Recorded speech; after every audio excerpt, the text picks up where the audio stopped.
Our economy is in crisis. Millions of Americans are losing their jobs and their homes. They're worried about how they'll afford college for their kids. Pay the stack of bills on their kitchen table. Most of all, they're anxious and uncertain about the future, about whether this generation of Americans will be able to pass on what's best about this country to our children and their children. I won't pretend that meeting any one of these challenges will be easy. It will take more than a month or a year, and will likely take many. Along the way, there will be setbacks and false starts. Days that test our resolve as a nation.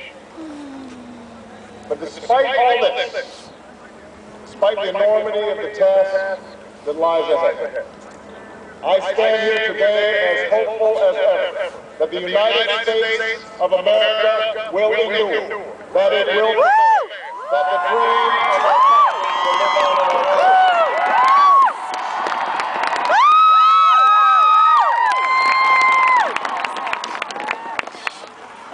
What gives me hope is what I see when I look out across this mall. From these monuments are chiseled those unlikely stories that affirm our unyielding faith. The faith that anything is possible in America. Rising before us stands a memorial to a man who led a small band of farmers and shopkeepers in revolution against the army of an empire.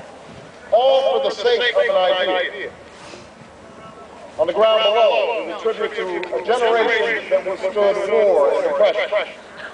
Men and women like my grandparents who toiled on bomber assembly lines, marched across Europe to free the world from tyranny's grasp. Directly in front of us is a pool that still reflects the dream of a king, the glory of a people who marched and bled so that their children might be judged by their character's content. And behind me, watching over the Union he saved, sits the man who in so many ways made this day possible. That's such a weird. Yet as I stand here today, what gives me the greatest hope of all, not the stone and marble that surrounds us, but what fills the spaces in between. It is you. Americans of every race and region and station who came here because you believe in what this country can be and because you want to help us get there.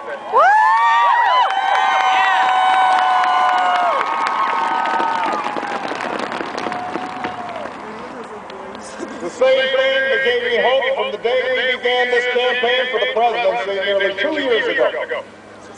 A belief that if we could just recognize ourselves and one another, bring everybody together, Democrats, Republicans, Independents, Latino, Asian, and Native Americans, black and white, gay and straight, disabled and not,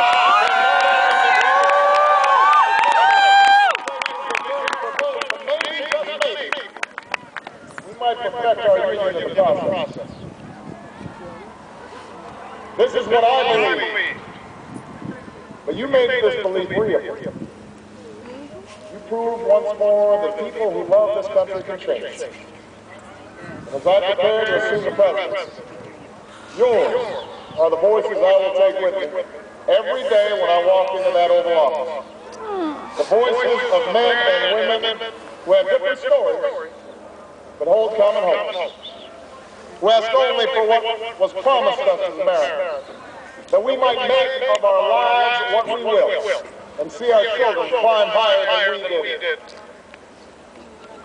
It is this thread that binds us together in common effort, that runs through every memorial on this mall, that connects us to all those who struggled and sacrificed and stood here before. It is how this nation has overcome the greatest differences and the longest ups. Because there is no obstacle that can stand in the way of millions of voices calling for change. We began this campaign, and that is how we will overcome what ails us now. There is no doubt that our road will be long, that our climb will be steep, but never forget that the true character of our nation is revealed not during times of comfort and ease, but by the right we do when the moment is hard. I ask you to help reveal that character once more. And together, we can carry forward as one nation and one people the legacy of our forefathers that we celebrate today. Thank you, America.